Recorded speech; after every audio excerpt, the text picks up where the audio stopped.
حضرت عمر فاروق کو زخم لگ گیا. 27 ذی الحج ہے یا 26 ذی الحج ہے. حضرت عمر فاروق زخم گہرا ہے. اپنے شہزادے سے کہنے لگے پتر سیدہ عائشہ صدیقہ کی بارگاہ میں جاؤ، اماں جی سے کہنا میں نے زندگی ساری حضور کے نام کے ساتھ گزار دی ہے. وہ جگہ جہاں آج گنبد خضرا ہے وہاں ایک حضور کا مزار ہے، ایک حضرت صدیق اکبر کا. تیسری جگہ سیدہ عائشہ نے اپنے لیے رکھی ہوئی تھی کیونکہ وہ ان کا حجرہ تھا نا، حضور نے انہیں دیا تھا.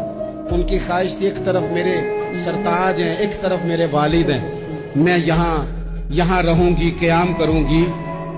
تو حضرت فاروق رضی اللہ تعالیٰ عنہ اپنے شہزادے سے کہنے لگے پتر ادب سے، کیونکہ انہوں نے اپنے لیے جگہ رکھی. کبھی کوئی اس طرح کا احسار بھی کرتا ہے، اپنی قبر کی جگہ بھی دے دے، اور قبر کی جگہ وہ جہاں 70,000 فرشتے سویرے آئیں اور 70,000 شام کو آئیں.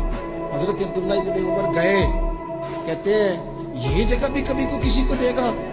لوگوں کے دلوں میں خیال تھا. جناب عبداللہ ابن عمر کہتے ہیں میں نے جا کے حضرت عائشہ صدیقہ سے کہا اماں جی والد کو زخم لگ گیا، وقت آخری لگتا ہے. سیدہ رو پڑی، کہنے لگے میرے ابا جی کی خواہش ہے کہ میں نے حضور کا غلام بن کے اور ابو بکر صدیق کا مشیر بن کے وقت گزارا ہے. اگر مجھے وہیں جگہ مل جائے حضور کے قدموں میں تو این سعادت بزور بازو نیست، اتنی بڑی سعادت کیسے اور ملے گی. حضرت عائشہ رو پڑی، کہنے لگی یہ بخاری میں موجود ہے.